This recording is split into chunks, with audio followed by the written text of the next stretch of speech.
अगर मंत्री पद नहीं मिला तो मैं डिप्टी सीएम का पद छोड़ दूंगा और मुझे डिप्टी सीएम बनकर कोई खुशी नहीं हो रही है और बीजेपी ने हमारे साथ गद्दारी की है। शिंदे के विधायकों ने शिंदे का साथ देते हुए बीजेपी के खिलाफ मोर्चा खोल दिया है। महाराष्ट्र में क्या नहीं चल पाएगी देवेंद्र फडणवीस की सरकार? और क्या देवेंद्र फडणवीस को महाराष्ट्र में सीएम पद से इस्तीफा देना पड़ सकता है? और क्यों महाराष्ट्र में मंत्रिमंडल के विस्तार से पहले बुरे फंस गए हैं महाराष्ट्र के मुख्यमंत्री देवेंद्र फडणवीस? आखिरकार क्या बड़ी मांगे हैं? जी हां, एकनाथ शिंदे की। आखिरकार क्या बड़ी मांगे हैं अजीत पवार की?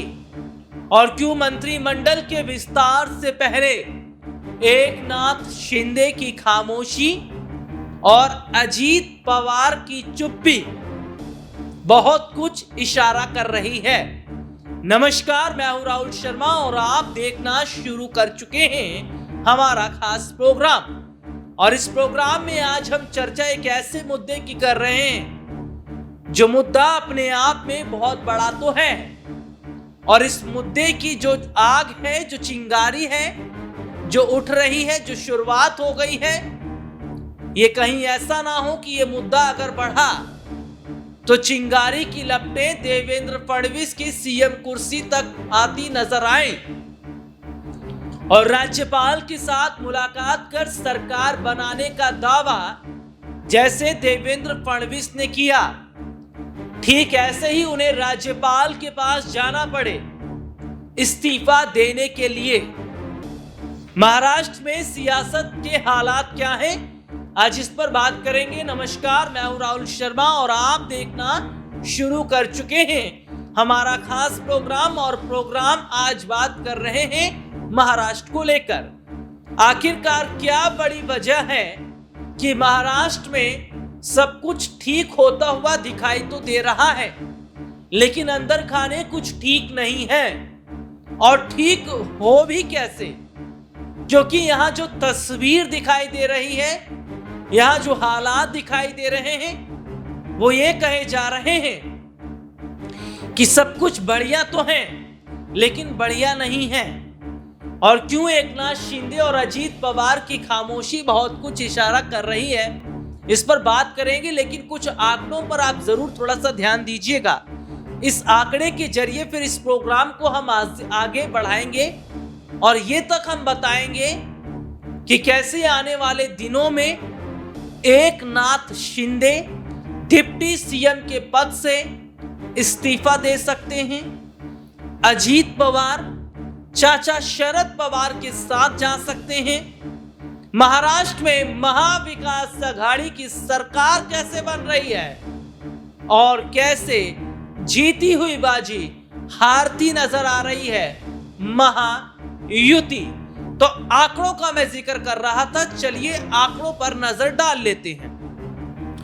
महाराष्ट्र में सरकार बने एक दो दिन का वक्त हो चुका है और नाराज फूफा यानी कि एकनाथ शिंदे, जिन्होंने आखिरी समय तक सीएम कुर्सी के लिए लड़ाई लड़ी और आखिरी समय तक वो ये चाह रहे थे कि मुझे सीएम बना दिया जाए, अमित शाह से बातचीत करने के लिए भी तैयार थे, लेकिन बात नहीं बन पाती है।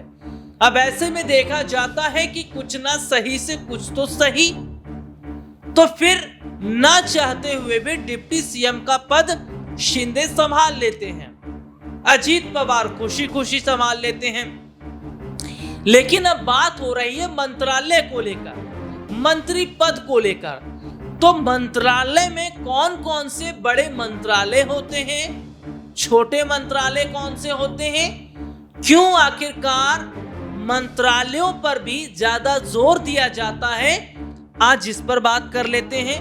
तो पहले आंकड़ों को समझ लीजिए कि आंकड़े कह क्या रहे हैं। महाराष्ट्र में जो सरकार बनी है, इस सरकार को अगर ध्यान से देखा जाए और आंकड़ों पर नजर डाला जाए तो महायुति में सबसे पहले नंबर आता है बीजेपी का।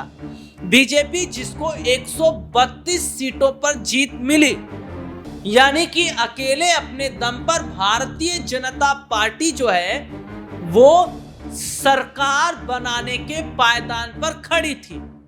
और दूसरी तरफ अगर मैं बात करूं तो इसमें एक बड़े चेहरे हैं एकनाथ शिंदे की शिवसेना, जिनके खाते में 57 आते हैं, यानी कि जिनके खाते में यानी कि जो सीट है वो 57 सीट है। और अजीत पवार की गुट की जो एनसीपी है इनके खाते में आते हैं 41 सीट, यानी कि बीजेपी को 132 सीटें मिलती हैं। सुनिएगा, एकनाथ शिंदे के खाते में 57 सीटें आती हैं और अजीत पवार गुट की एनसीपी के खाते में 41 सीटें आती हैं।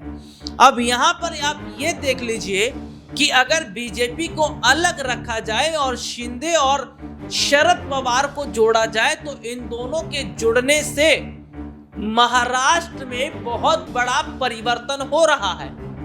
और महाविकास अघाड़ी के जो विधायक जीते हैं उनके संख्या बल का भी अगर जिक्र कर लेते हैं तो ऐसे में एकनाथ शिंदे, अजीत पवार और महाविकास अघाड़ी के जीते हुए विधायक, यानी कि ये तीन बड़े जो लोग हैं या ये तीन बड़े अगर बात करें तो ये तीन बड़े जो है इसमें लोग जो हैं महाविकास अघाड़ी की तरफ से, महाविकास अघाड़ी जो है और शिंदे और अजीत पवार, इन तीनों की जो बड़ी भूमिका है ये बहुत बड़ी बन जाती है।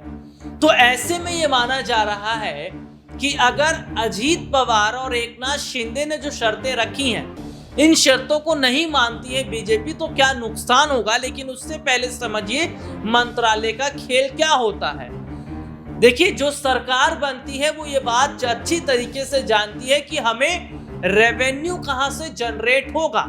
और महाराष्ट्र की बात करें तो वहां पर बहुत अच्छा खासा रेवेन्यू इसलिए भी जनरेट होता है क्योंकि वहां पर ज्यादातर हवाई अड्डे हैं, वहां पर ज्यादातर बंदरगाह हैं। और वहां से अगर मैं बात कर लेता हूं तो जो शिप उतरते हैं बंदरगाह पर तो वहां से जो माल उतरता है अलग अलग जगहों पर जाता है। ये बहुत बड़ी बात है क्योंकि समुद्र के किनारे जो अगर हम बात करें वहां से जो शिप आती जाती रहती है इसका बहुत बड़ा योगदान है। इसीलिए बंदरगाह से अच्छा रेवेन्यू, एयरपोर्ट से अच्छा रेवेन्यू आता है।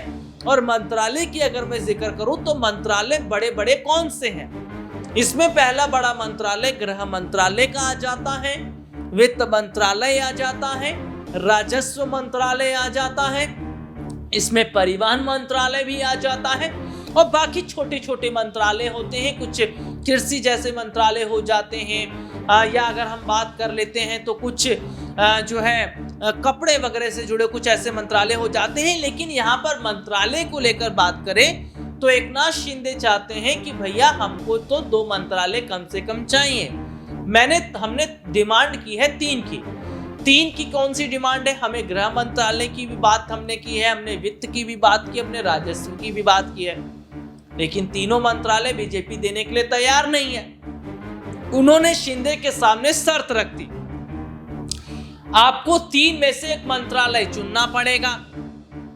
उस मंत्रालय में या तो आपको गृह चाहिए या वित्त चाहिए या राजस्व चाहिए। एक मंत्रालय दे पाएंगे, 2 मंत्रालय तो नहीं देंगे। इस पर एकनाथ शिंदे शांत हो गए हैं। दूसरी तरफ अजीत पवार का जिक्र कर लेते हैं।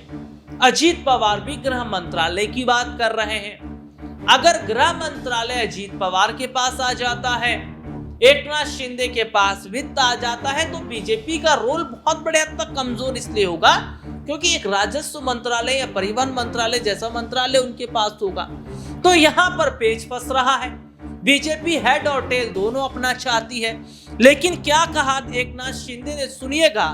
और मैं जरा अपने दर्शकों को बता दूं कि एकनाथ शिंदे ने डिप्टी सीएम पद से इस्तीफा देने को लेकर बहुत बड़ी बात इसलिए कर दी क्योंकि उन्होंने कहा कि डिप्टी सीएम जैसा पद कोई पद नहीं होता, क्योंकि सारी ताकत सीएम के पास होती है।